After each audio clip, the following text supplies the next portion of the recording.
Future podcast is brought to you by Aberhart Ag Solutions.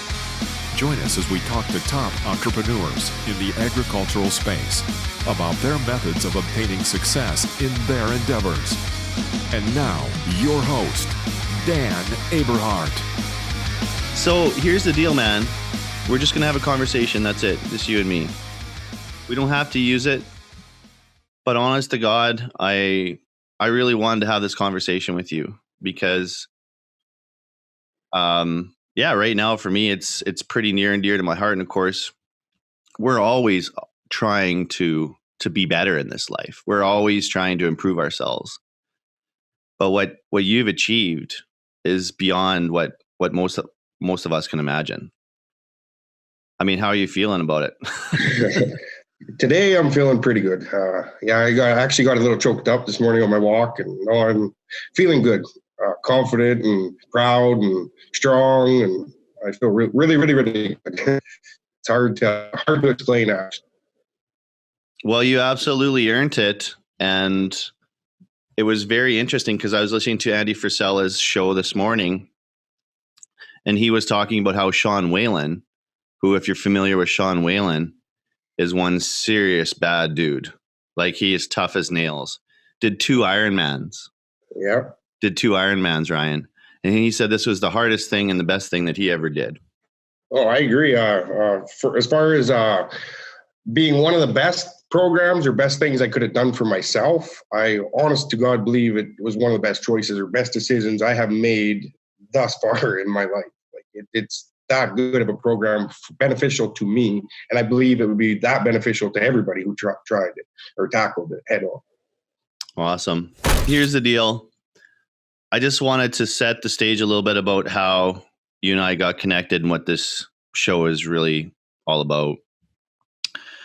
Back in 2016, I went to 10X Growth Con, and I saw a fellow on the stage, I think it was 2016, by the name of Andy Frisella. And Andy just blew up the stage. He, to me, is one of the best people at the show. You know, you always remember certain people that stick out in your mind that have an impact on you. And I started following him. And Andy's got a really unique story. I mean, as a young guy, he was stabbed in the face, and he bounced back from some adversity. I mean, he was all scarred, and he was sort of like, the hunchback in Notre Dame. Or, you know, he was really challenged on a lot of levels to build a better life. But he did. He built an empire. He's got 9 companies. And he's motivated a lot of people. And I think his legacy is going to be this 75 Hard program that we're going to talk about today. But I've found him highly motivating, and he's given me a lot of value through his podcasts and his different speaking events. And so I don't think it was that long after that you and I got connected on social media through a mutual acquaintance. And they said, hey, you got to follow this guy on social media. He's a farmer, but he's absolutely crazy on the workout side, right? And you've been known to get up and work out at 3 a.m. during the season or whatever it takes, right? And so then when we started this show, I had you in mind as a guest because I think that your perspective is so unique as someone in agriculture, where typically fitness and agriculture isn't necessarily something that go hand in hand. I would just say it's, in all fairness, with all due love and respect, it's probably not a huge part of our culture as people in agriculture, or at least I didn't grow up with it. You know, at 40, I had to go to the gym and start learning it, just so I didn't, my body didn't completely waste away and become absolutely useless in terms of carrying me around on my daily activities. But you represent a totally different beast with your work ethic and your focus on fitness. And you've just completed one of the most hardest things that anybody could possibly endeavor upon in their lifetime, a program called 75 Hard that Andy Frisella has come up with. And today is your last day technically, right? Or was it yesterday? No, tonight I'm finished. Official finish date would be midnight tonight. Yeah. The only thing I have left to do is drink my water and stay true to my diet. And she's a wrap. You're not gonna like crush a beer on your head or something? I thought about it. I haven't decided quite what's next. So slow motion.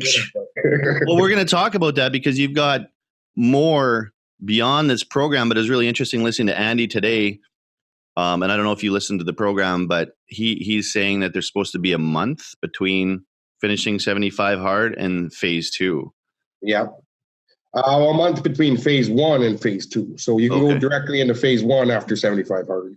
But then there's an intentional break period or rest period. And I think it's to show you what you learned and see how strong you actually are, and put some of your habits and what you've developed and learned during that time, and see where you stand after that month break, right? Of technically not being on the program, of being forced to take that break. I think it's gonna show you who you are during that month and what you want and how true to your goals you're gonna stay, and what happens if you don't, and what happens if you fall off and starting back over, right? And so I think that test period is gonna be a vital part of the program. This is such a crazy program. You said it, finding out who you are. So we're gonna talk about the 75 hard.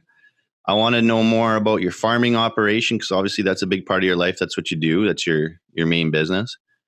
And then we'll talk a little bit about what's next. But obviously there'd be lots of people that wouldn't know what 75 hard is.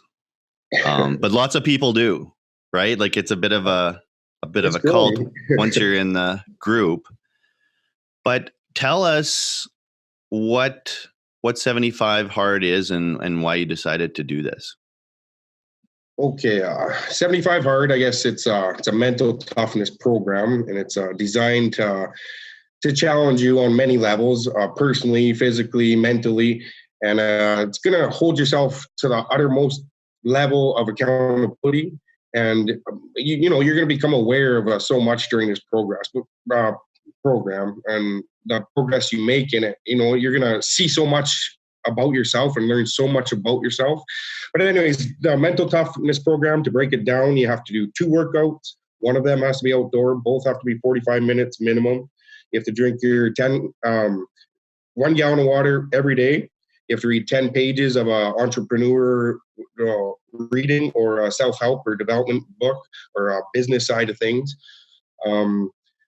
You have to stay true to a diet, set a diet, stay true to it. And that means no cheating, zero, not even a M&M, not a cracker, not a cookie, not a French fry, nothing. Whatever you set your diet is, 75 days, you're sticking to it, right? So, basically you got the reading, the water, the workouts, and am I missing something? I think that's it. I think one of the key things too, Ryan, was posting a daily progress picture. Oh, progress picture, yep. And that's actually, that's one of the harder ones, believe it or not. You have to stay true. You have to face yourself down in the mirror. And it's, sometimes you don't want to do it, but you're forced to do it every day, right? That was really interesting. One of the guys talking about the program this morning was saying that he would take a progress picture the very first thing in the morning. Otherwise, it's kind of hard to do, or you might put it off or talk yourself out of it. Yep. No, I could totally agree with it. And there's a couple of times I actually caught myself in bed, ready to shut her down for the day, got up and took the progress picture. And it's just one of those things that, you can slip your mind that easier if you put it off or wait, or you're like, it's not that important. I can do it anytime, but one slip up and you're starting over. That's the great thing with the program. And starting over, I think, will actually do more for a lot of people than they actually realize that it does for them. Myself, I I quit the program, I should say. And then after I quit the program, it forced me to review it, brought me down to my knees and brought me down to earth. It made it more real and honest. And I think I really needed to fail to quit the program the first time to succeed ultimately. Yeah. So how many days did you make it on the program the first time? 28 days the first time. 28 days? 28 days. Yeah. Ryan. I know. What happened? Some personal issues in life come up, and I just didn't respond to them. I let my emotions take over, and that was it. And that's why I think this program is the hardest thing you can do on planet Earth, because there ain't no cheat days. Nope. There's no little loopholes. It seems like a lot of people try and build loopholes or build it different. I mean, my story is I thought this was a great thing, and for some reason I thought I could do better or make a better program, and I made a note on my iPhone with the title that said 88 hard. I was gonna do 88 hard, and I had all my list of things that I wanted to do.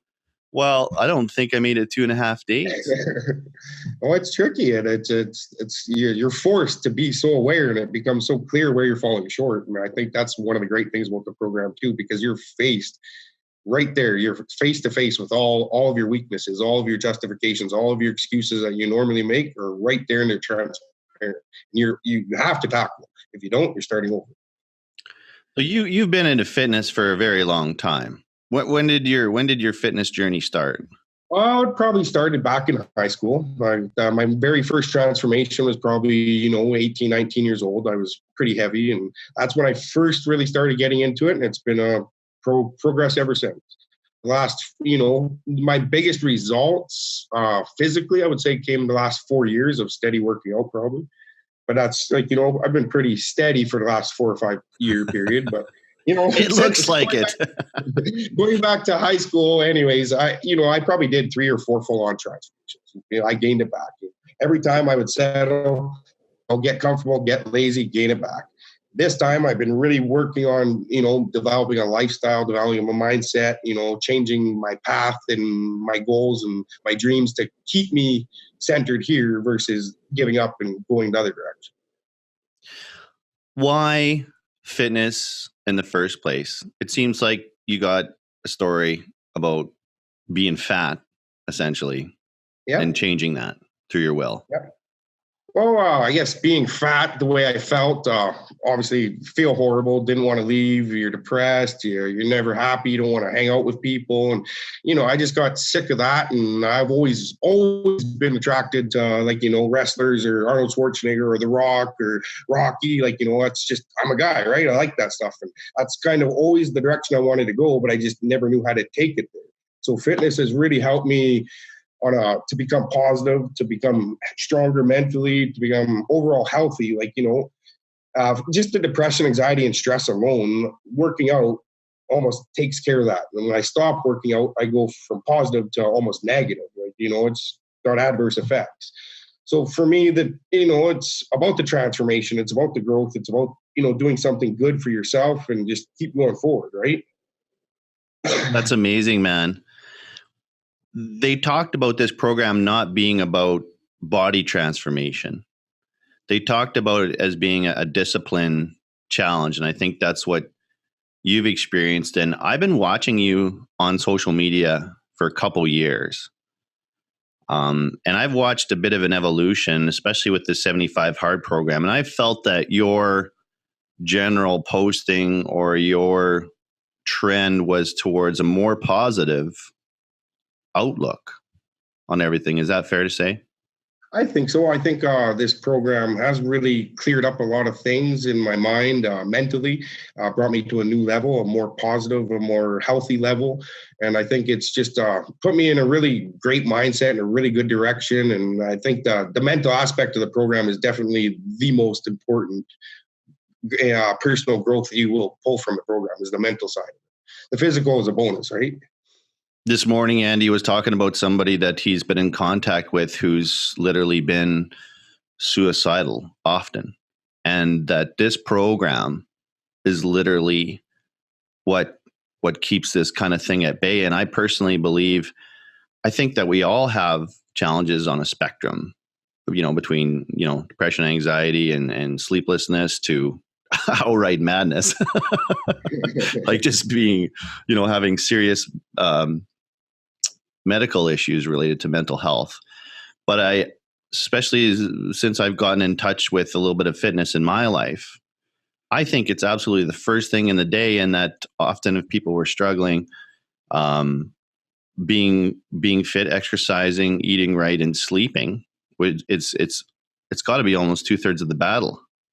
Oh, I believe it is 2/3 of the battle for sure. If you can be doing that on a daily basis, you're being positive, you're being healthy, you're feeding your body right, you're taking care of it, you're training it. It comes hand in hand. I think, it's hard to go that other direction or go backwards or be negative or have that stress when you're doing so much to combat it, right?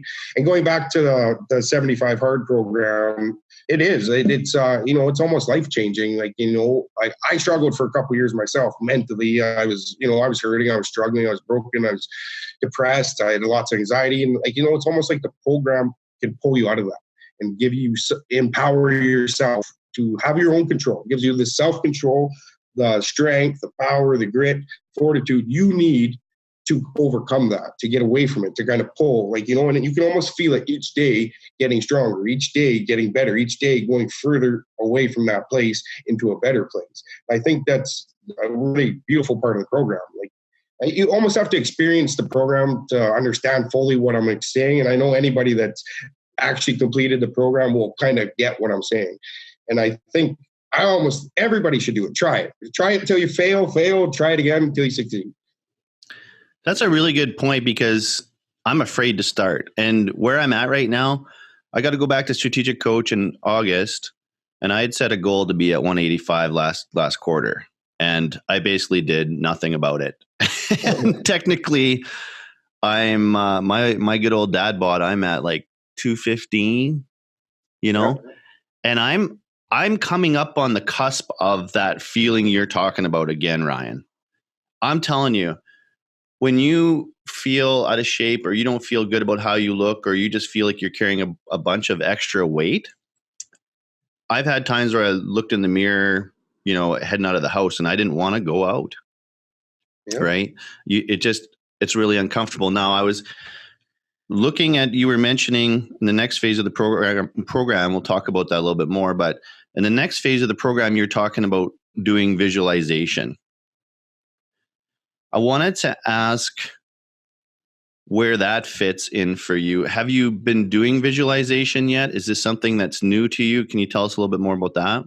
So the visualization, I haven't got in depth yet. I've been thinking about it, been aware of it, been trying to pre-training my mind to get there, right? Because I know it's going to be challenging to do a full, 10 minute of detailed visualization. So it's not just, you're not just putting pictures and images and bouncing all over the place. You actually have to sit down, clear your mind, relax, and take it to the place you want to go, right?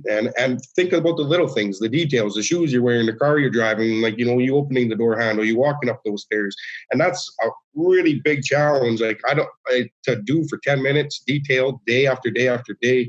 It's going to be challenging. It's going to be tricky, but I think all said and done, it's going to be very beneficial part of the program. Well, I'm really excited about that part. And, I actually, after you said visualization, we were chatting yesterday, I downloaded a couple books about just that. And one of the most interesting ones that I started reading was called Visualization for Weight Loss by John Gabriel. He's got a really interesting hypothesis in here about how visualization is very powerful for a bunch of reasons, but especially for weight loss. So his fundamental argument is that we have all these layers of the brain. We have the lizard brain. The pea-sized brain is not much different than what a lizard has. It's the primitive brain. Then the limbic part of the brain is on top of that. And then on top of that is the cerebral cortex. And of course, it goes up in complexity from there. But what he's saying is our lizard brain, when faced with any kind of stress, goes back to, I need to store fat to survive whatever this stress is. So you could be dieting, but it's actually creating starvation circumstances that are forcing your body to preserve fat in terms of your lizard brain. So his argument, and so he's gone from 400 pounds to 186, where I should be.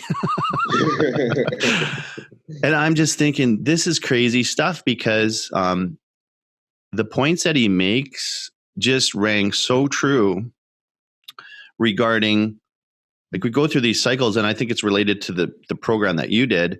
We go through these bursts of motivation. And then when we're faced with the stress, and I know myself very well, coming home on a Friday night after a week on the road, pretty much guarantee I'm going to be going through A&W or some other fast food. Your willpower is just lower and lower. So you cycle. But what he's saying is, if you can visualize to tell your body, your primitive mind, get your primitive mind and your body working together, tell your primitive mind that it's okay. you don't need this fat. Like you're literally during these visualizations every evening, you're deprogramming your primitive brain from trying to store fat in such a way that you start to make more holistic choices in terms of food. You're not eating foods that are more or less dead chemicals. And we all know which aisles those are, right? Yeah. You got to go around the outside of the grocery store.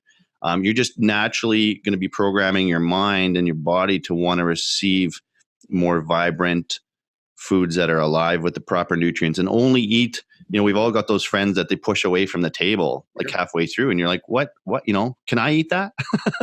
I'll have that. I want that fry. But they all push away, right? And it's just about feeling satisfied, eating the right kind of foods, deprogramming your primitive brain from trying to store fat.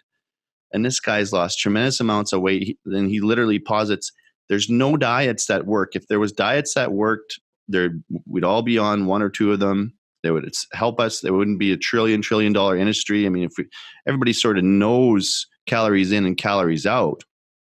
But I was really fascinated by this portion of visualization. So I think building on the theme of what you've done here, I think the real power that you've imbued upon yourself is the ability now to build almost anything that you really want, because having accomplished this through your discipline and your will, 75 days, a very simple but incredibly hard disciplinary actions, you can now, and what is it, in the second part of it, or phase one or whatever they call it, now you're going to be visualizing.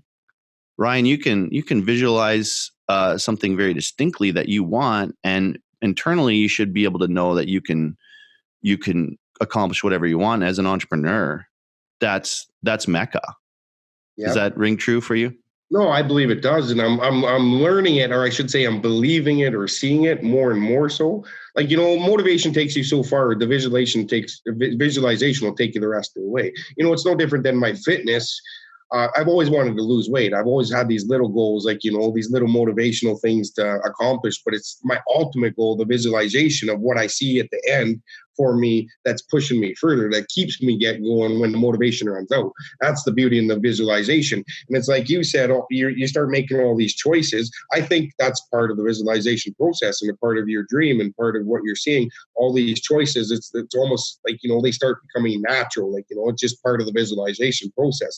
You believe it, you see it, and all these little changes that come around you because of your visualization and the direction you're taking it. All these little things start happening without you even trying for them to happen or being aware that they're happening, just because of the strength in the visualization alone. And it's no different.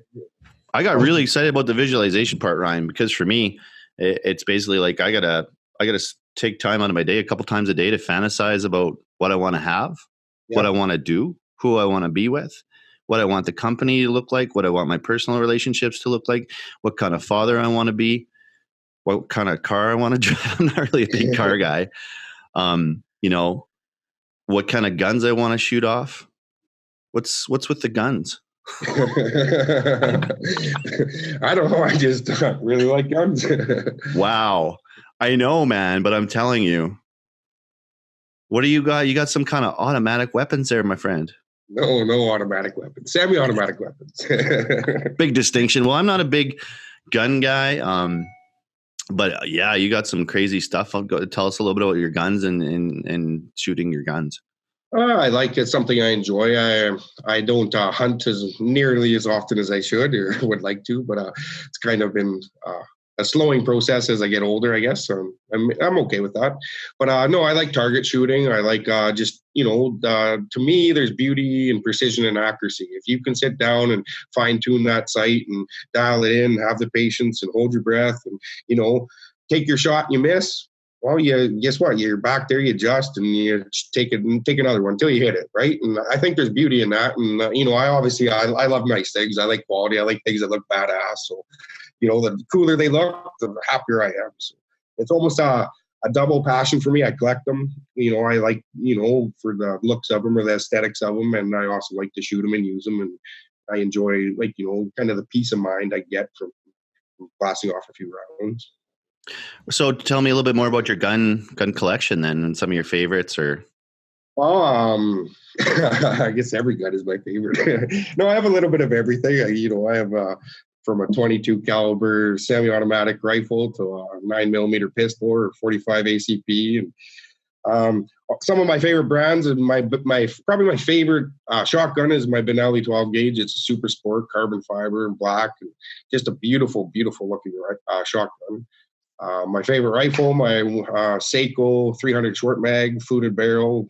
Same thing. It's chromed on synthetic stock. It's just it's a badass gun. It can pierce half-inch plate from 300-400 yards away, so it's pretty badass.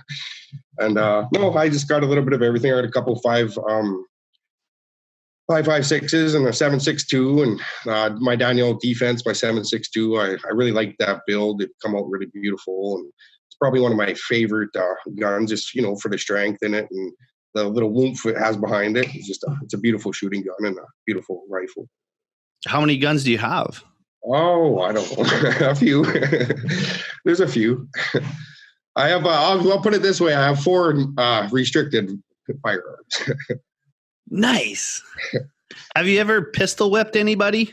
I haven't, no. Okay. Have you ever had to use a gun in self-defense? No, I have not. And I hope I never have to. No doubt, eh? No doubt. Well, that's absolutely amazing. I love the concept. I can't really relate. We did have, we had guns growing up on the farm.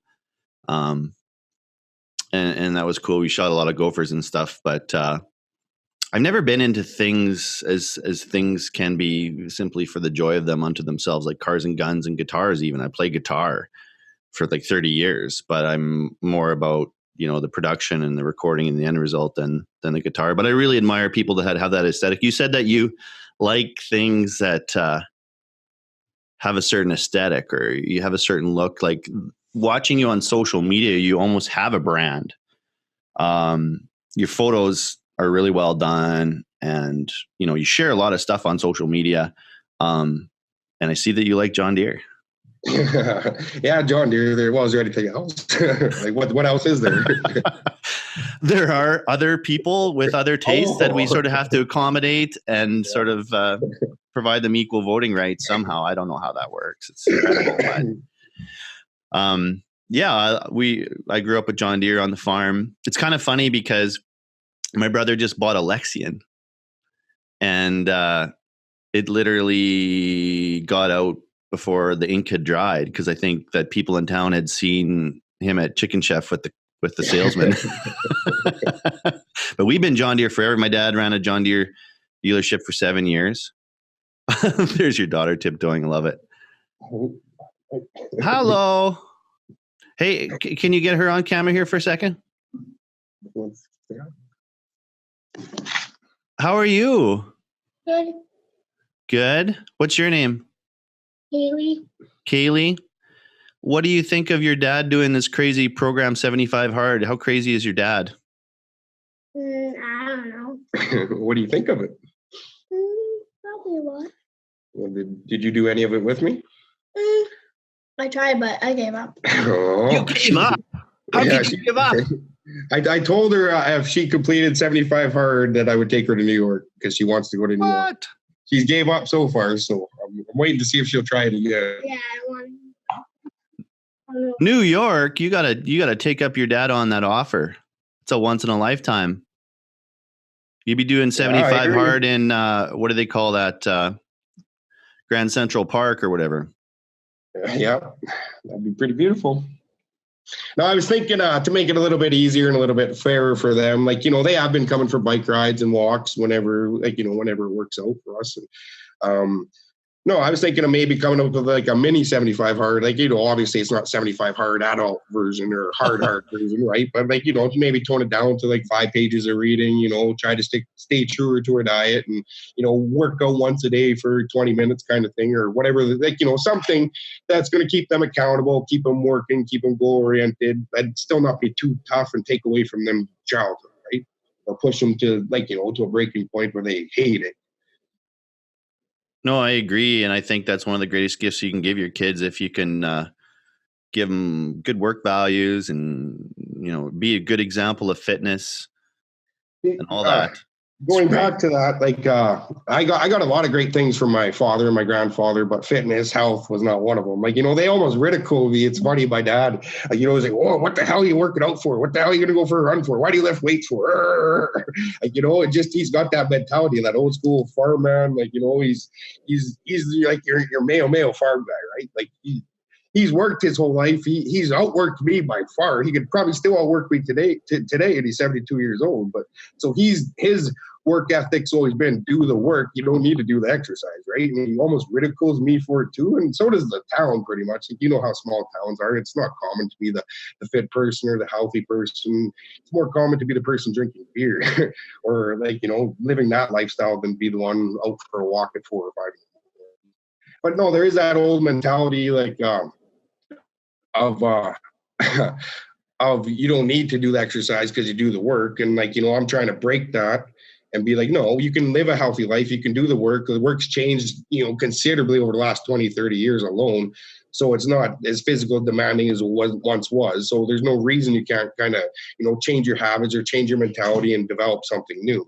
I think, depression, anxiety, stress in agricultural and small town life is rampant, especially during seeding and harvest and those high pressure times of the year. And I think if people would turn to fitness or health or 75 hard during that time, it'd be a complete turnaround for them. I think most farmers are getting home at 10 or 11 off the combine and having a beer. Yeah. Instead of going for 45 minutes of cardio outside. Yeah, I agree. I grew up in that culture too. And Dad I still don't know anybody who could outwork Dad at 70, but I don't really recall him ever doing any kind of physical exercise just to improve his body. And like you say, it's so different than 20 or 30 years ago when everything was so physical. Literally right now, we just work out our fingers on our phone, or there's a switch, or like moving the auger around, or almost any of the physical activity associated with farming has been eliminated by mechanization and automation. Absolutely. How do you reconcile in your mind, like, to start a program like 75 hard, yeah. right? No, so it's how do you get over that? What did you have to give up to do this? First of all, like going back to, you said, what got me to start? Obviously, I wasn't happy. Obviously, I felt I needed a change. I needed different direction. I needed a shift in momentum, right? I think starting the program and making that choice was that shift, was that start, was the right direction, right? What I needed. And, I think just feeling so overwhelmed, so crappy, feeling like I wasn't accomplishing what I wanted, feeling like I was stuck, like not moving anywhere. I think that was enough to get me to start, right? Like I was kind of getting pissed off. Like, I was at that breaking point. Like, I kind of think you're almost there. You're up to 215 pounds. You want to be at 186, and you're getting frustrated. You kind of feel that sense of urgency. And I was feeling it. I wanted to turn up the heat, and I used 75 hard to do it. As far as saying no when your buddy's phone you, let's go for a beer, or there's a barbecue, or there's an event, let's go to the park. Like, it's hard. It is one of the hardest things, but it's the art of saying no, the ability to say no, and the ability to have enough self-worth in yourself and your goal to be proud enough to say, no, look, I am sticking to this program. This is what I set out to do, and I got to do it. And it's hard. It's hard because you almost feel pressure or feel ashamed that you're the healthy one, like you're the one that wants to get better, that you're the one trying, but yeah, that you have to explain yourself to everybody else that you have bigger goals than they do. And it's hard, but it's what you have to do to accomplish your goal. Good for you, man. I love that. The art of saying no. I'm going to make a mental note of that and try and remember that. Do you think you've had a positive impact on other people in the community that's seen what you've done and aspire to more? I know I have. There's been a couple kids reach out to me in high school and tell me themselves, like, geez, dude, you made a difference in my life. I see you. I watched you. And, I don't get it a lot, but I've, probably over the last 4 or 5 years, half a dozen times, people have reached out to me and let me know, like locally, that, like, I am, because of me, they are trying, or because of me, they want to do something, or they, like, there's one kid in town, he's getting pretty jacked. He's looking pretty good. And, I'm proud of him, but I know it's because of me is his dad's told me about it, and he's told me about it. And, like, that makes me feel good and gives me reason to keep doing what I'm doing. Yeah, because you often work out on your own in your own gym, and you work out often like early in the morning. Like the crazy part about what you've done here too, for anybody who's like doing the self-reflection that we all should, am I capable of doing something like this and not having the excuses that defeat us? You started this in spring. What time did you have to get up some of these days? And what time were you doing your last workout of the day? I was well, it all depended on the day, but to get it done during seeding, and I started pretty well day one of seeding. I called it Hell Week. I figured if I could get through that week on this program, stop all my excuses, pull all the bull, all the compromises, all the justifications, and nail this week. No matter what the rest of the 60 some days or 70 some days or whatever had threw at me, I could handle it. That's what I was trying to prove to myself right off the get-go. Get the hardest part of this program right from day one to day 7. And it kind of worked out from that point, right? It was during seeding. So I'd get up at 3 a.m. if I had to. And and then I'd go work my 16, 17, 18-hour day and then come back and I'd have to do another workout. And I tried to, it's funny because I was trying to justify and make excuses. I was like, oh, fuck, I could stop the tractor. I could go for a 10-minute ride every 10 minutes, right? Or every hour I could stop it for 5 minutes to go for a quick jog. And I was thinking, well, no, that's me changing the program, right? It specifically says 2 45-minute workouts. So I'd have to physically stop that tractor for full straight up 45 minutes. I could justify that. So I could, sometimes I'd come home at 10 o'clock at night and I'd be in the gym again. And, you're lucky to fall asleep by midnight. You're back up at 3 a.m. doing the same thing. What is the fundamental difference between announcing your intentions publicly and declaring that you're going to do something and just trying to do an obscurity? Is that a big difference? I think laying it all out in the open, it's you're forced to be truthful. You're forced to hold yourself at a higher level of accountability. And if you fail, if you lie, it's transparent. People see it, they'll call you out and you feel like a piece of shit. I mean, I failed. I kept saying I was going to do it, right? I'm doing hard 75. I'm doing hard 75. I failed 3 times, but I never had my heart in it. I knew what I was doing, right? I was waiting for that start date. I was waiting for my head to be right. What I was doing was not losing hope, not giving myself a reason to quit. But even though I never committed or it wasn't fully started, I wasn't quitting. So there was 3 or 4 fails in there that I really didn't care about, but I just kept digging away at it. And because I put myself on social media, I had to own it. I had to accept it. I had to deal with it. And I had to start over. People, if I didn't, people would just say, oh, you're a liar. Right. So by me, this time when I went into the program, that was one of the reasons I made notes. Every day I wrote my notes of what I was feeling, what I was experiencing, sometimes they were stupid, sometimes they were personal, sometimes they're emotional, sometimes they're aggressive. Every day was just what I was in that moment.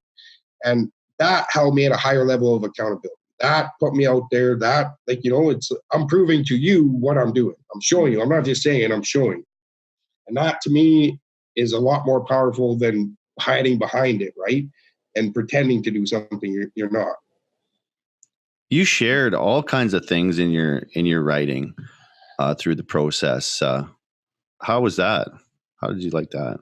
Well, it's hard and it's difficult. And lots of days I question if I should be sharing the things I'm sharing and if people are actually paying attention or if people actually pull from it and use from it or, a lot of it is personal or deep or my struggles trying to be out and open. And what I'm trying to do is hoping somebody can relate. Somebody can pull something. Somebody can be like, oh, I was fat once or I was depressed once or, I struggled here. I'm from a smaller community. I understand that mentality or, and if I can break something or, give somebody a moment of clarity or a moment of hope or if they can pull something and use it from my experience and for their benefit, I'm happy. Yeah, we had talked about social media when we had met earlier, and I was always curious why you shared so much. Obviously, we do what we do because we're building a brand and it's part of our business. It's how we reach people. But for you, you're not selling anything. We're not here trying to sell anybody on 75 hard. It's free. I mean, It's very simple rules. Anybody can start tomorrow for free. Probably save money on the program because you're not buying 40s of whiskey and 2 4s of beer every second weekend. or weekend or whatever you're into. But I was really curious because ever since I started following you, you have been posting daily and your stories and I don't think you're on Twitter a whole lot, but your Insta and your Facebook, like you're sharing tremendous things about your life. And it's really fascinating too, because we get to see all these little intimate moments of your life and just sometimes riding around with the kids on the bike or standing in the crop or washing the machines, or maybe you're jumping off. I think there was one, I remember you were sliding off a roof or something and jumping off. Like you're a daredevil too, eh? Like you like taking your life in your own hands, don't you? Yeah, I do. I like adrenaline. I like to be in control. I like, to make that decision or feel like I don't know. I like to live in that moment, to have that edge, like, that kind of badass. It's just who I am, right? It's just part of me. Like, I like speed. I like power. I like strength. I like guns, explosions, bombs. That's just me. And I know I drive and feed off and excel off it. I don't know. Well, you're living in the right place, because Saskatchewan pretty much breeds that and gives you all the room in the world to, what did you say just 2 seconds before? You said something else, the first part of that last conversation. The first part of our last conversation when we met in person? Yeah. Yeah, I was just wondering about why you post so much on social media. I mean, nobody's paying you to do it. You're not a supplement king. Yeah, no, I was thinking, I don't know. I like to share because I try to show people the real version of me, like, more than just a fake version. So, like, anybody can work out and pretend they're something they're not. Like, they can, like, if you look, Instagram, everybody's perfect. Everybody's flawless. And that's what I try not to show. I try to show some of my flaws. I try to show some of my mistakes. I try to show some of my intimate moments, so people can kind of connect and bring me back down to earth and relate to me more than others. Like, I know I'm very into fitness, but I don't sit there and post me bench pressing 300 pounds all day. I don't post my squats. I don't post my arms. And once in a while I will, but it's very few and far in between. I personally don't think that's the information people really need to be learning in the fitness. They need to be learning the mental health. They need to be learning the positive, the goals, the writing things down, the tips and the tricks that nobody taught me, the things I've learned. Like, anybody can do workouts. Anybody go on YouTube and you can get all kinds of workouts all day, every day. Go on Instagram, all kinds of workouts all day, every day. So I try to limit that and bring it back down to earth by showing different sides of me. If anybody wants to know what I do for workouts, I'll show them. Well, yeah, anybody can follow Ryan Watt on Instagram and Facebook, and it'll blow your mind, frankly. It's pretty wild. One of the things that you talked about a lot, though, and it just makes you curious as a viewer or as a human being, you talked about the darkness, and you talked about injuries and coming back from things. And I don't know if you ever actually shared what they were, so can you tell me a little bit more about that?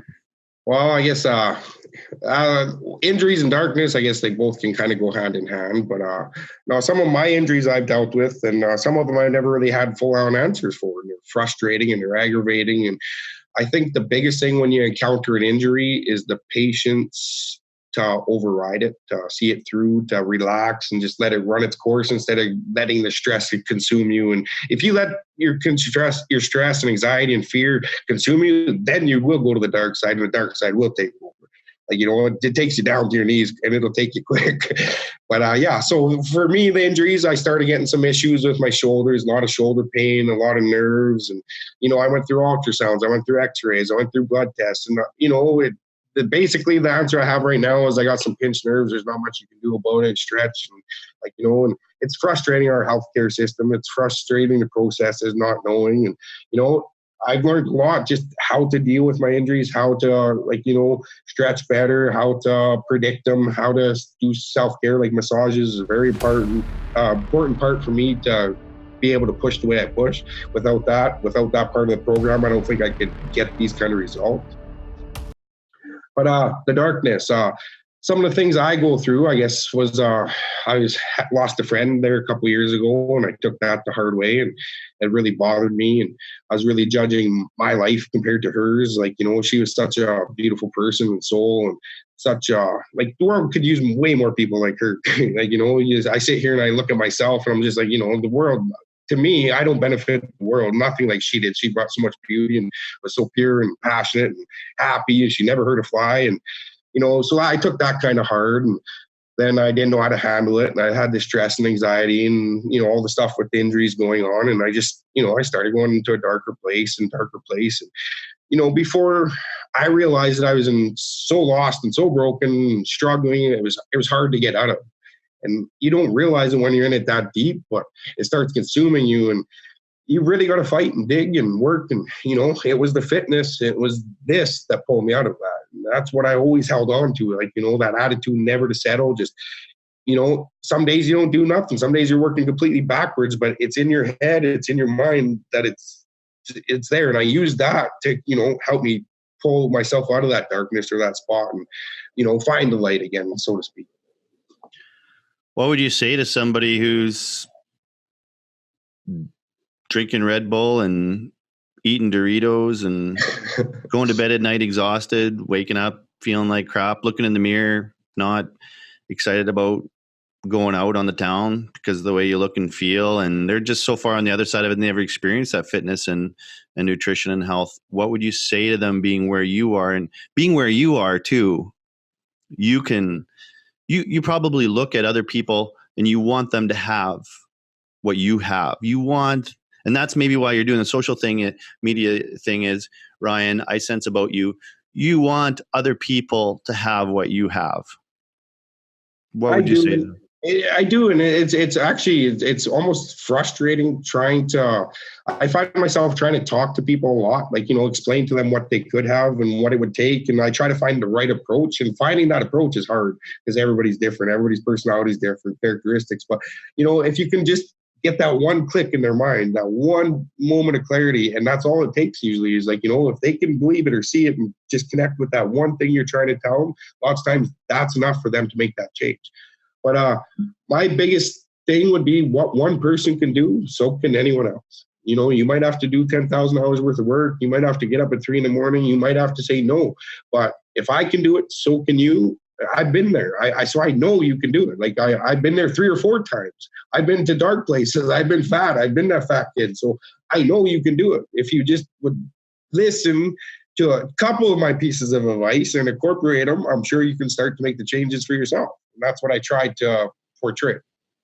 Awesome. Well, tell me a little bit about the specifics of your nutrition and your workout regime then.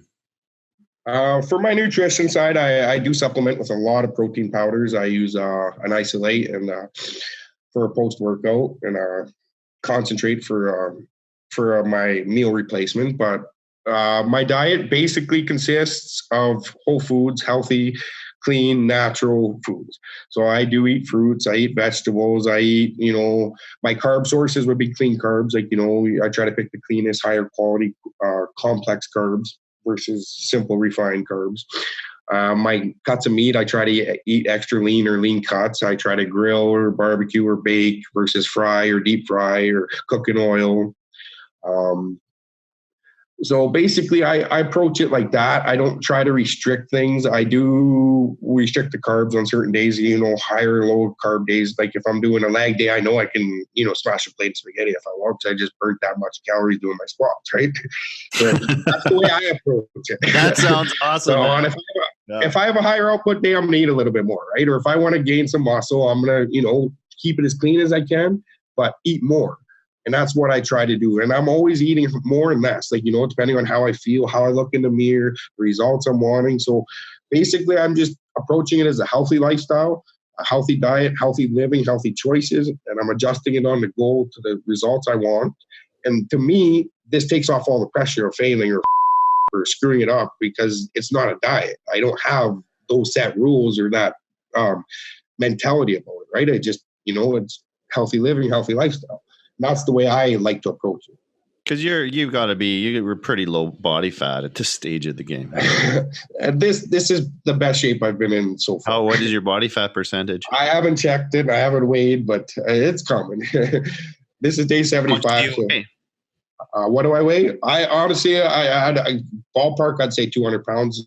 Like I could be 190 right now. I could be 210. I'm not sure, but it's ballpark 200 pounds. That's about, I'm just, 15 pounds heavier than you, but we look vastly different in that's amazing, because during this process, my body weight hasn't really changed all that much from the grand scheme of things. What's changed is my muscle to body fat ratio. Yeah. Like, a couple of years ago, then when I did really good, I did a couple months, got pretty good shape there before Summer Smash, and everybody's telling me, "Oh, dude, you look really good, you look jacked." But the scale hardly changed at all. What changed is the composition, and that's like 200 pounds is 200 pounds, but 200 pounds of muscle versus 200 pounds of fat, there's a big difference, right? Did you go to Summer Smash? I did 2 years ago, yes. Nice. How was that? I've been there twice so far. Both were really, really, really great times, and I would love to go back. Tell me what Andy Frisella means to you. Pardon? Tell me what having Andy Frisella as a mentor means to you. Oh, I think it's huge. He's a great guy. You can learn a lot from him. He's down to earth. He's real, and he'll let you know too if he disagrees with you or you tell him something he doesn't like. He'll tell you. So I like that about him. I like keeping it real. I like he's obviously well accomplished, well established, intelligent, connected, and I kind of feel like on a personal level, like I kind of connect to him or relate to him, and I don't know why. I don't know if it's the guns. I don't know if it's him being a little bit overweight at times or struggling, but it's like I almost feel like a personal connection with him without ever having that real connection. Like we're not buddies by any means. We're not friends. We're not that close. But I've talked to him. I've communicated. I've sent him emails. I've sent him messages. Like we've commented on each other's posts. I met him in person, shook his hand a few times, and he's a great guy, and I think anybody in the world that wanted to improve, especially on the business side of things and the personal side of things, because he calls you out on a lot of shit personally too, but would benefit just from a listen, just from a read, just from a glance. Like you don't have to go full in depth and read every single post he's ever made or listen to every single podcast, but I would recommend it. My personal opinion. Yeah. So how has the reading of 10 pages of motivational material impacted you for the last 75 days? The most beneficial impact, I think. It really helps you for the growth, for the maturity, for the responsibility, really opens your mind up to new ideas and concepts. And once you start applying them and feeling excited about them and getting motivated about them, it really, really opens you up to new opportunities in the program and to self-awareness and control and the whole nine. I wish I would have done it years ago. I really do.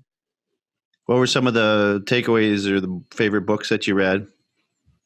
Pardon? What were some of your favorite books that you read or the best takeaways? A couple of my favorites would have been The Subtle Art of Not Giving a F***. I absolutely loved the ideas in that book and the concept in that book. It really opens you up to what's important, and question your questions and question them questions and question them questions to make sure you got it right? Because we're selling ourselves short. We're being dishonest. We're making excuses. We're justifying actions.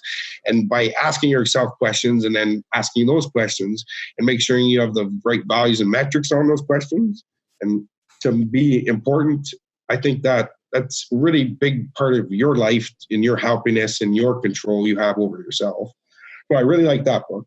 Can't Hurt Me by David Goggins. I love that book too. He's a beast, man. It's just the amount he went through and put himself through. It shows me how much I'm selling myself short, right? That book, Redefine Impossible, Canadian James Lawrence, 50 Ironmans in 50 states in 50 days.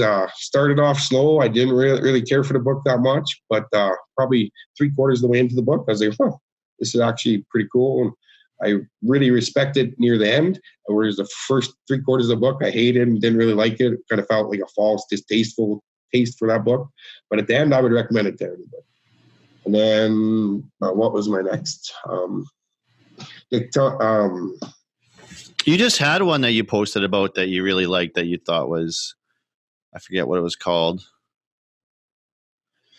Strong Times Create Hard Men. What are you? Yeah, Create Strong Men. What are you reading right now? Yeah. That's the one. Yeah. Yeah. Hard Times Create Strong Men is the one I'm currently reading. Let's switch gears here a little bit. We'll circle back to the fitness and the next phases of your evolution towards the end. How do you feel that your 75 Hard program is going to have an impact on your business of farming? On my business, I think, well, obviously it's up to the person or the individual to apply what's been learned.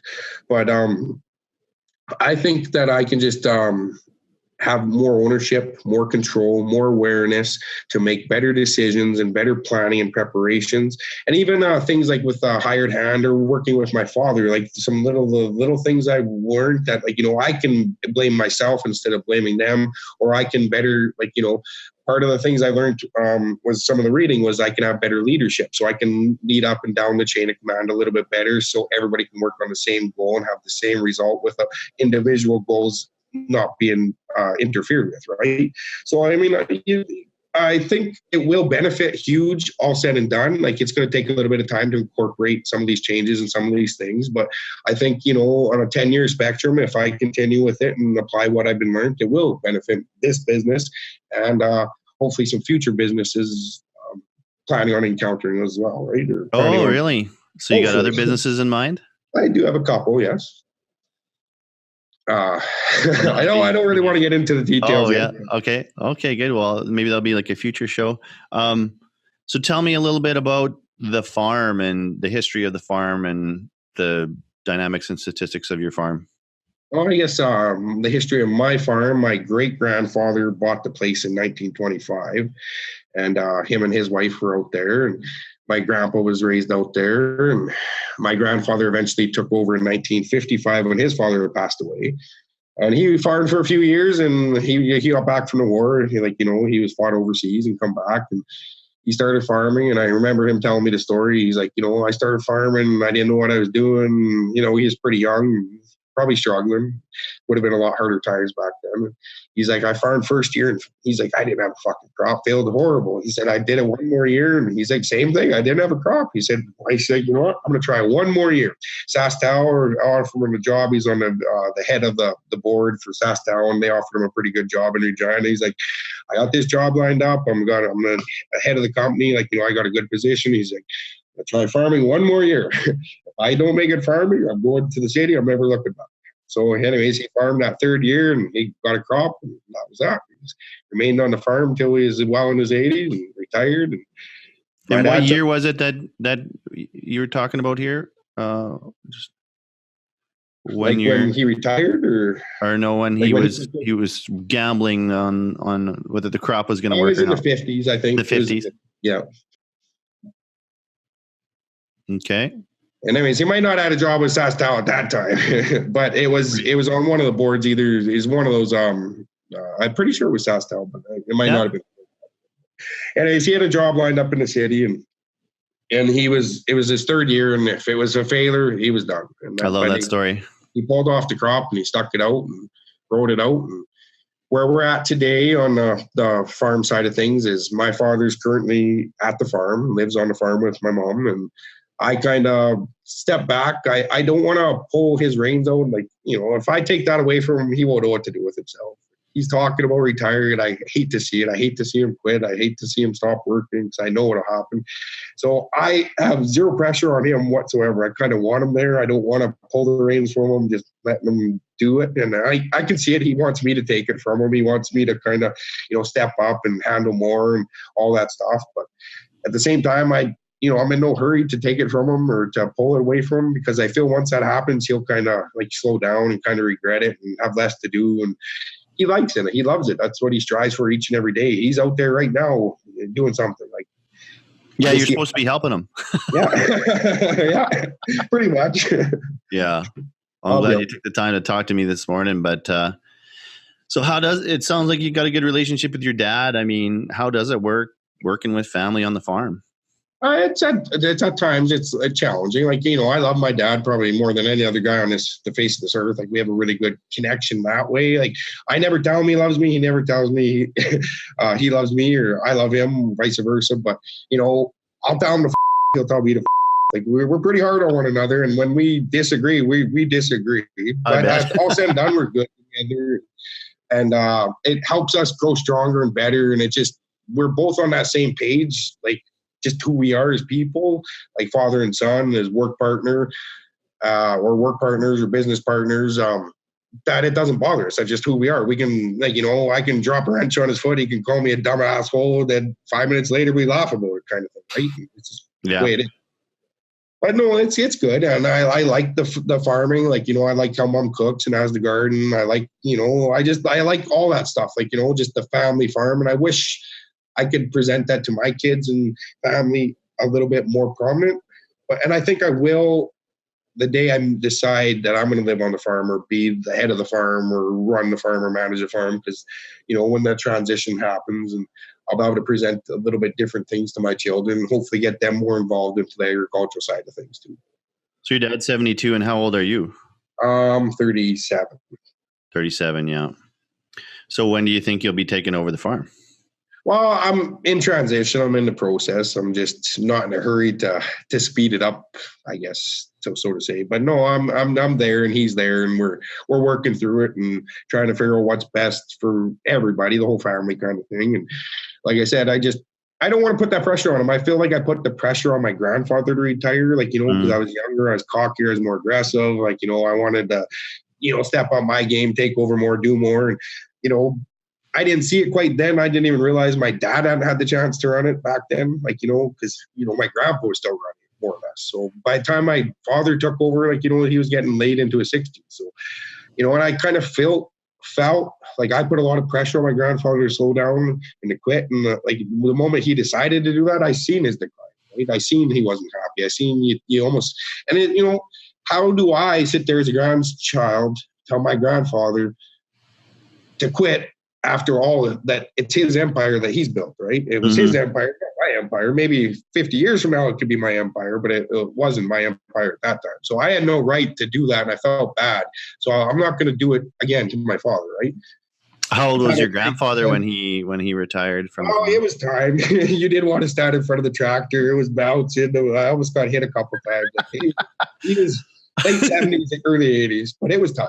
Yeah, it becomes a safety issue, right? Yeah, well, yes. Although you could argue in today's age with the level of automation, I mean, we're not hanging off the fender of tractors if, one bump and you're going to go under the tire like the old days. I mean, everybody's strapped in with the PPE and everything's automated and yada, yada, yada. Farming is vastly different, thankfully. Is your dad big on the new technology, or is that something you have to bring to the farm? I think we were the first farmers in the country, in this area, to have auto steer. And what year was that? Yeah, it's come out of the early 90s. Sometime in the 90s, as University of Regina produced the first boxes, and they installed it on our John Deeres, and they were the first installs other than their own on university site. But we were the first private farmers to have that auto steer. And, I remember the first year we had it, I had the toolbox sitting on the seat to keep the weight safety switch on. I was outside taking a leak. The tractors going down the field. The neighbors are driving by. They're like, holy, what's he doing? And then next year, a couple people had auto steer. Yeah, I'll never forget that story. You were taking a whiz.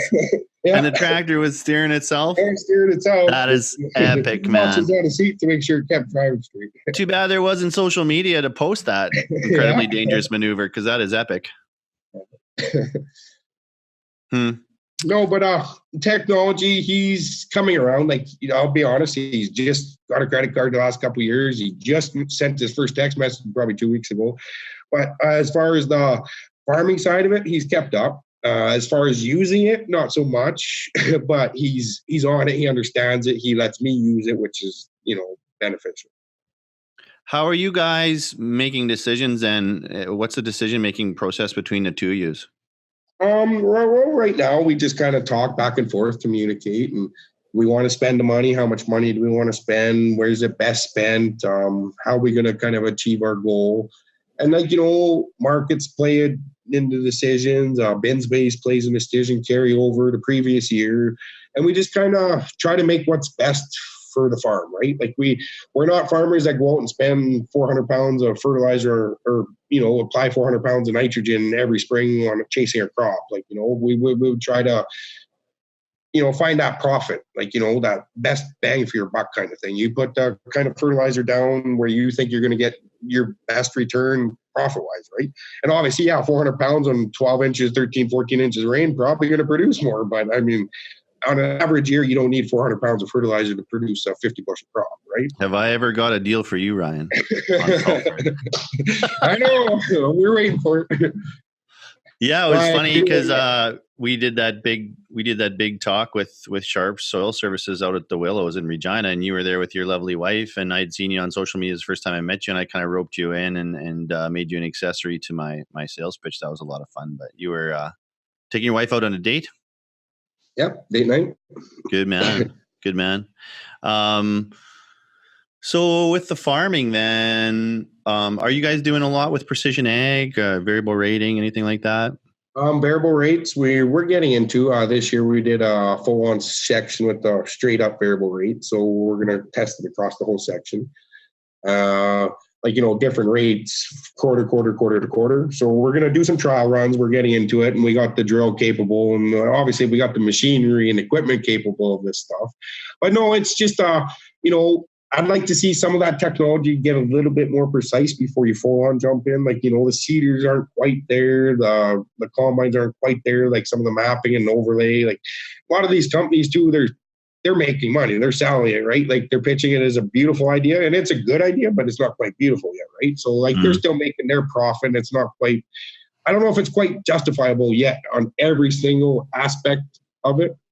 Yeah. But it's getting there. It's improving yearly, daily, annually. Like it's everything. Like technology is going to be a huge monster in this game, right? I watched The Hack on Netflix, which is pretty disturbing. And it's all about the amount of data that companies have on us. For example, for every human that's on the internet, a lot of these companies will have 5,000 points of data on you.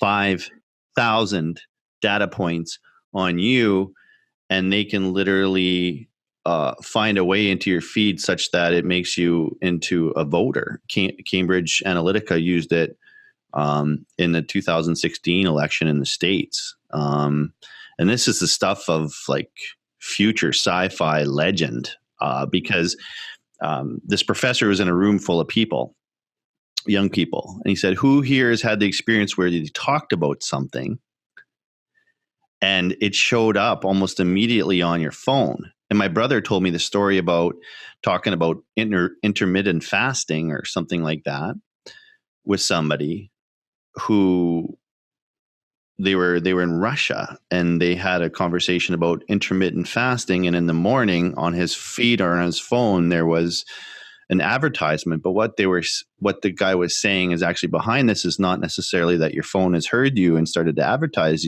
to you, is that with all of these data points, the technology is so sophisticated. That's how good it has gotten at predicting your behavior next.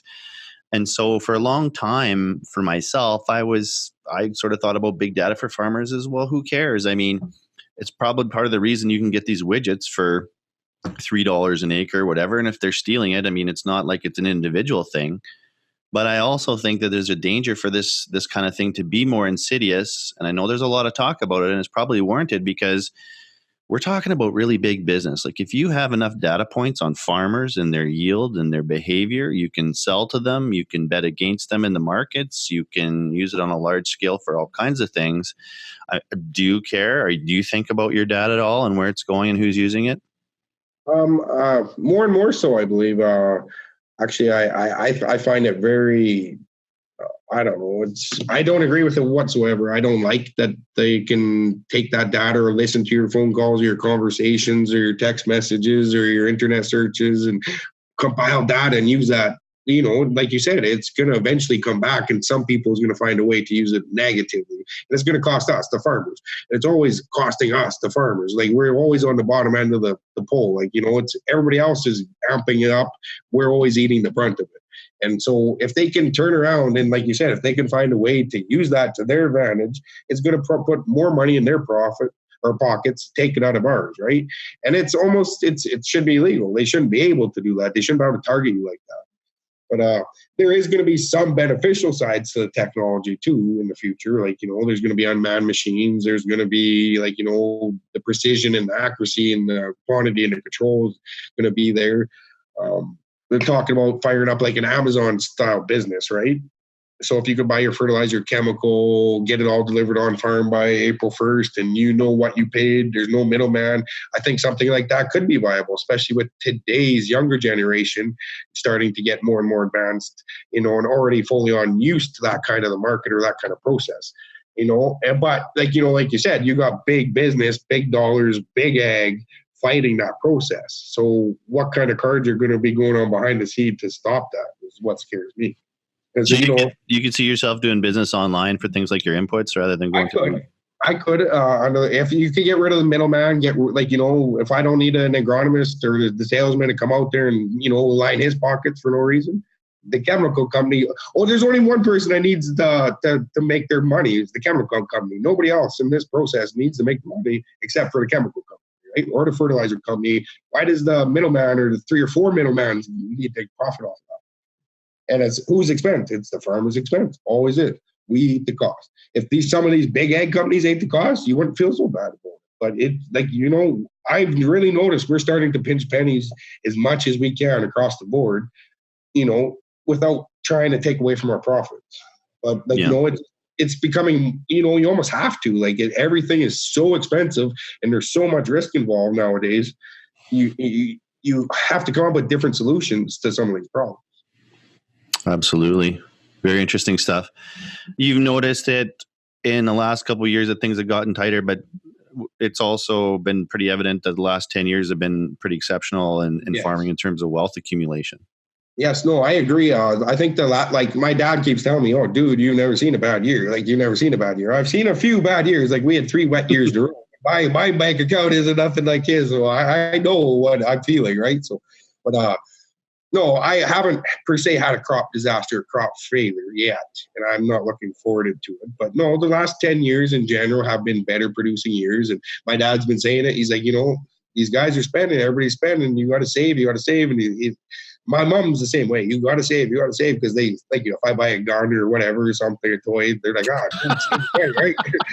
They keep telling me, they keep warning me, and I'm listening, and I just haven't had that been in face to face with that dying scenario yet, right? What's the most expensive gun you've bought? Probably that Daniel Defense 7.62. I think I got about $5,500 into it. It's got to be a work of art, man. Yeah, it is beautiful.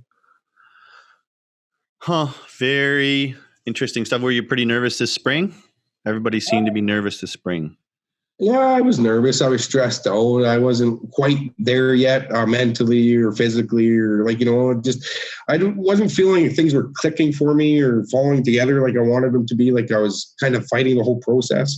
So come this spring, I was looking forward to farming. I come off of winter. Everybody hates winter. Winter sucks. So it's kind of depressing for anybody that lives with winter. But no, I was looking forward to this spring. I was looking forward to get outside. I was looking forward to the new farming season. The potential was there. We weren't super wet the few years we were in the past. We had some decent snowfall. It was just a good start. And as far as my physical or personal or fitness results, like I said, they weren't quite there yet, but I was willing or trying to tackle that head on too. What fascinates me about you is you're in better shape than 99% of humanity. It doesn't seem like it's enough. It doesn't. I don't feel like it's enough. I don't feel like I've reached my goal yet. Actually, it was weird because yesterday, I was out for my walk and I'm like, it doesn't matter if I have a 6-pack. That's always been my ultimate goal, to have zero body fat, no love handles, no little bottom layer of fat, nothing. And that ripped chisel physique, movie star or whatever physique. That's always been a goal. But, I was out there on my walk the other day and I was thinking, no, it doesn't really matter. I'm going through all this work. At the end of the day, it doesn't matter if I have a 6-pack, but I kind of want to do something bigger, something better, something more meaningful with a bigger purpose. I just don't know what that is yet, but I think the journey is kind of taking me in that direction without me even knowing it. But I just have to do what I'm doing and keep fighting it. If I come aware of something or find my purpose or that moment of clarity, maybe I can run with it and challenge it to do something more beneficial or more meaningful. That makes sense. Honestly, I think that the example that you're setting in agriculture, that it can be done, and that there's so many ancillary benefits that trickle down in your life between your family and your business. I think that's so worthwhile. And anybody that sees this, I'm sure, can't help but feel like taking stock of where they're at. And it's not necessarily all about looking good, but I mean, we all have a self-image, and if your self-image is poor, it's a pretty hard way to start the day. Oh, it is. If you look good and you feel good, or if you feel good and you look good, you do good. You start your day better. You start your day happier. You start your day more positive. Brendan Turner says, look good, feel good, play great. Bringing it all home then, what is next for Mr. 75 Hard now? What is next? Hopefully something bigger. Hopefully, like I said, something more meaningful. But for right now, I plan, because I have momentum on my side. So momentum's on my side. Not only that, timing is kind of on my side. So if I were to complete the whole Live Hard, 75 Hard program, start to finish, you have 1 year calendar date from the day you started. So now I'm getting on a time crunch. So I have 30 days to complete for phase 1. If I start tomorrow, the 30th, that'll be a August 29th finish. But the way I'm looking at it, the stars are aligned pretty much perfect for 30-day period here, because within the next 30 days, those combines are probably going to fire up. Yep. So if I wait 30 days and don't do it, or take a break, or take 2 weeks off, I'm going to be trying this program with the brunt of harvest. And I don't see how I can pull that off or swing it, or I don't want to really challenge that in the midst of harvest, because I'm going to have added things with phase 1 already on top of Hard 75. There's the visualization, there's the cold shower, there's the couple of added tasks to do, the powerless tasks, I guess, on top of Hard 75. So to add that in during harvest, I'm not really into it. But if I start right now when momentum's hot, when I'm used to it, when I'm into the program, I think I can tackle the next 30 days and manage a few days on the combine if I have to, right?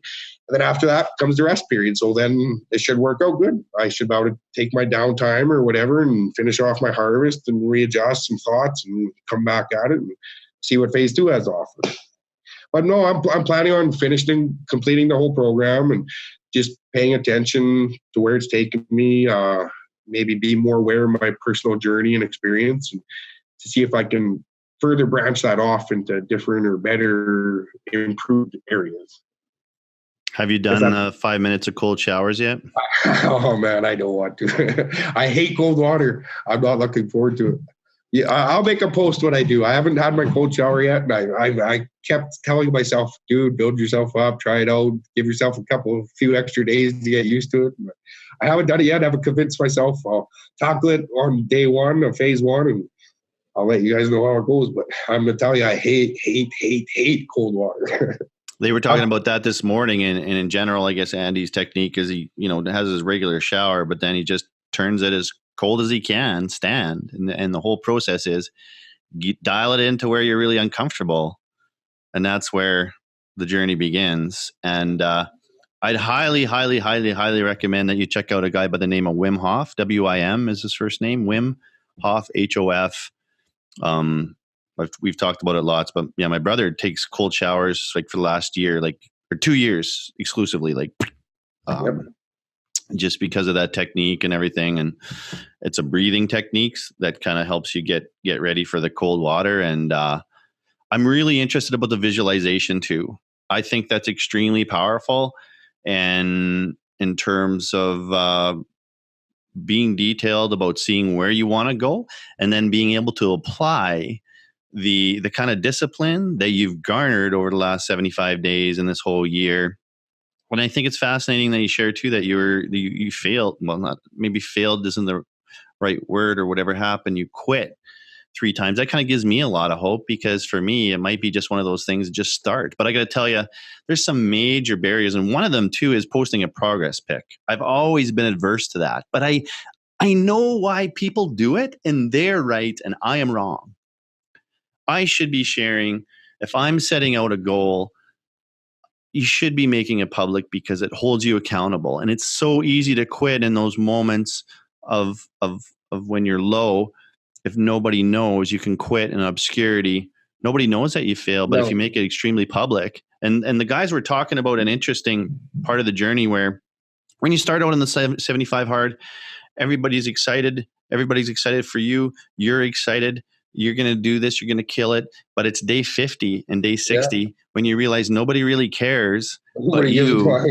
And then it starts to sink in that this journey is about you. It's nothing about, whether other people know that you have a six pack or whatever. It's a deep, deep journey about you. And so days 50 to 60 apparently were some of the hardest. Did you experience that? Oh, for sure. Yeah. The whole program, start to finish, is full of highs and lows. Like the first week you can have 2 days hot and 4 days cold. And then the second week you can have 4 days hot and 2 days cold. And yes, you go through so many highs and lows. And even in the same day, I learned you can be having a horrible day. You can be having a low. You don't want to do it. You're depressed.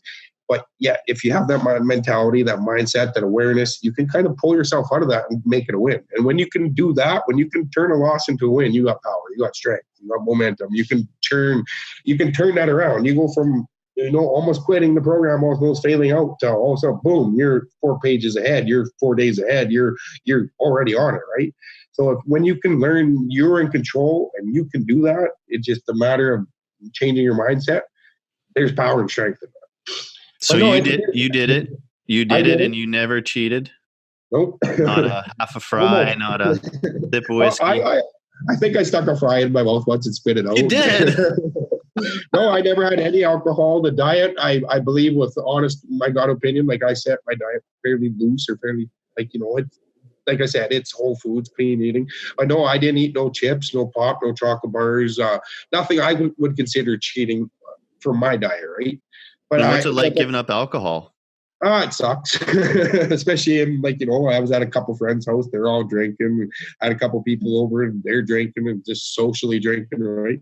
But no, I like to eat. I'm a foodie. So every time I go out to a nice restaurant, I like to accompany that with some nice beer, nice whiskey. And not being able to do that really dampers the experience. But it's also one of the most rewarding too, is being able to say no, the art of saying no and meaning it and sticking to your guns, and for the overall goal or overall purpose of the program, right? Or the mission. Well, and waking up every day and feeling fantastic with absolutely zero hangover isn't that bad either, because always price to pay. No, it's not the worst. Any amount of alcohol imbibed. I have been so excited to have this conversation for a very long time, just on a personal level, because I wanted to learn from you and take a little bit of what you have, and hopefully, I feel pretty inspired right now, and I also feel a bit of a turning point, and I don't know if I'll be posting about 75 hard anytime soon. That's a big decision for me to make, and yet I guess everybody's got their Everest, and there's all kinds of things we got to conquer. But one of the things I'm most interested in my life, personally and professionally, is just having control over my own emotions, no matter what comes up, because there's just so much stuff that comes up in business.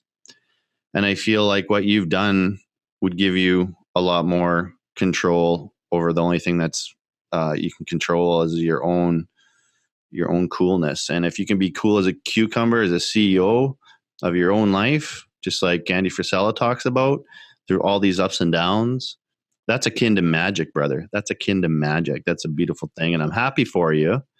I'm honestly, I'm super proud of you. What you've done is super incredible.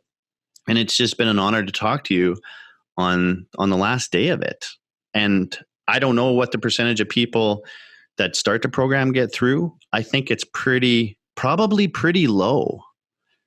I don't know. They never really shared, if half the people make it through the program, be kind of like Navy SEALs, right? There's just a high attrition rate. And it's it's early. Like, he started in March, so there's probably some people that have completed it, but there's, like, even you, knowing how hardcore you are, you had to start over many times. Yeah, I did. And but like I said, it was a good experience. It brought me down to earth. It made me view it completely different and open up and be more honest and transparent. And then this is when I did commit, I decided to make the notes, hold myself at a greater accountability. I decided to tag Andy Frisella in all those notes so he could see what I was doing, call me out on my bullshit if he wanted to, right? So I stepped up my game and readjusted and come back centered and level and ready to kick ass. And I just stayed true to the plan and wrote it out. And like I said, there's days I wanted to quit. There's days I almost failed. There's days I was in bed and had to get up and read a book. There's days I was in bed and had to get up and take a progress pic. Like, just you start holding yourself at that accountability and it starts clicking. Day 75, I feel great. I feel amazing. I feel proud. I feel strong. And just, I actually want to see what's next. I want to try something harder, so I'm actually kind of willing or wanting to reinforce it over the next 30 days. Then I'm kind of, actually, tell you the truth, I'll be scared of taking that break. Just, because it's 100% on me during that break period. Like, what am I going to do? How am I going to handle it? Am I going to quit? Am I going to fail? Am I going to go back to my old habits? Am I going to keep pushing and doing what I was doing anyways? I don't know that answer. I won't know it till I deal with it, right? But it's one of those things. I'll take it as it comes and we'll see how it goes. That is a really interesting question and a really interesting statement that you're technically more afraid to go back to the in-between time than be on the program. No, I like the purpose. I like the working for something. Like I said, the positivity, the goals, the structure. Just, it's hard. It sucks at times, but it's also good. The discipline, keeps you in check. It keeps you centered. It keeps you level. It keeps your feet on the ground, and that's where everybody's feet need to be, right? How is the crop looking going into harvest here? Are you excited? Going into harvest, she's just changing color here. Canola's dropping flowers. The wheat and durum's changing. Barley's actually looking, kind of yellower. But we got probably 8, 9, 10 inches of rain, depending on where we're at. So we're sitting pretty, looking at 50, 60 cereals and probably 30 to 60 canola. And hopefully the lentils are there too. So lentils, eh? Yeah, we never you never know with them things. Yeah. Hopefully that lentil market will start coming back. Hopefully they all do. Hopefully we have some help in our political situation. Well, I talked to Scott Moe and I told him that I was pretty nervous if Trudeau got back in just for the state of all our mental health and their businesses. But then again, it could be a really big opportunity because I think there's going to be hell to pay. I think people in the West are going to stand up, and I don't think separation is reasonable, but definitely maybe a little bit of a chat on equalization and stuff like that.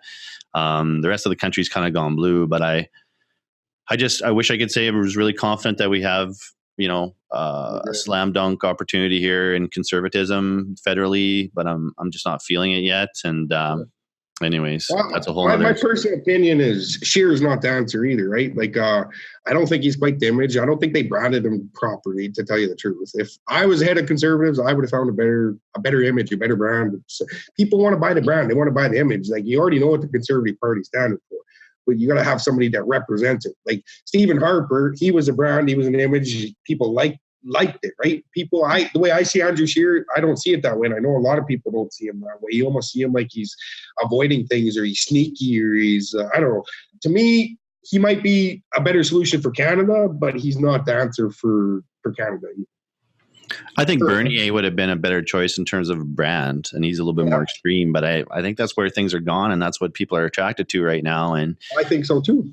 We know in the West, 80% of us would take Trump over the evils of the Trudeau empire. And it's really funny. It's so cyclical. Apparently in the early 80s, they actually had some leadership and people involved in the whole process of trying to have a referendum on separation. And again, there was a Trudeau in government, and there was a national energy program that was driving everybody crazy and choking out the oil in the West. But despite all that, I'm still super optimistic about the future. I think politics comes and goes. Everybody that came to this country is an incredible spirit, just having that pioneer spirit. And I love Saskatchewan. I love Canada. I have high hopes for the future. I think we live in the best place in the world.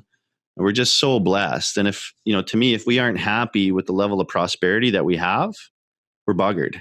And I've personally found I have had highs and lows in terms of what I've acquired and lost in my life. But I'm at 43, I now understand, Ryan, that acquiring these things doesn't actually make you happy. And if you look at your life too, like, you've got the shiny John Deere, you've got the Equitable Farm, you've got the guns and the trucks and beautiful everything in life. But it's an internal requirement for us to become happy and pleased with that, no matter the status of it going up and down, because your portfolio as such on the farm and your fortunes are going to go up and down. But most producers are so lucky and wealthy in so many ways in terms of their lifestyle and their freedom. I think it's an amazing business to be in. No, I do too. And I honestly, I feel like really aligned with it. Like I love the freedom. I love the choices. I love the being outside. I love the lifestyle. Like I like working 7 months, busting my ass for 7-8 months of the year. And, I get that 3-4 months of downtime. And I can still work every day if I wanted to. I can work every day, all day, every year, like all year if I wanted to. But I kind of like, having the control in the wintertime when it's 40 below and nobody wants to work anyways. And I want to come in and work on myself, and my fitness results awesome. But I think that's just the way you need to do it, right? It's just going to be full of good times and bad times and highs and lows, and just kind of ride it out. And like you said, it's material things. The lifestyle doesn't make me any happier of a human. It might buy me a temporary high so I could feel temporarily better. But at the end of the day, the health, the fitness, the positivity, the diet will do more for me than anything the lifestyle can throw at me, or the highs, like, what I can acquire during that time. If I can acquire, man. Oh, okay. You want to sum up the 75 hard experience for me? No, I think it was a very beautiful experience, very emotional, spiritual.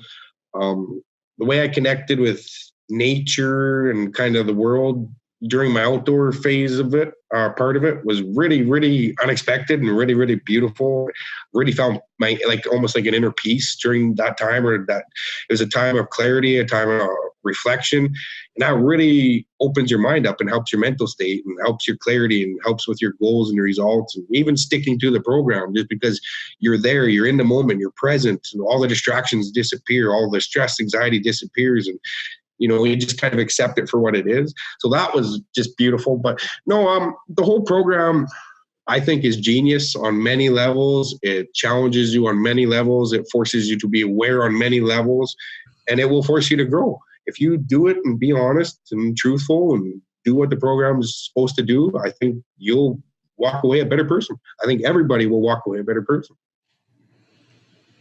And that's, my biggest thing is try it, stick out, do it. Well, you certainly challenged me, and I got to figure out how I'm going to do this very painful thing and reap the rewards. But thanks a lot for sharing that with me, and proud of you. That's pretty exciting stuff, pretty inspirational, and I'm sure it's going to help a lot of people. So thanks for coming on the show. It means a lot. Thanks for having me, and thanks for taking the time. You did great. That's really interesting stuff. I knew it was going to be super interesting.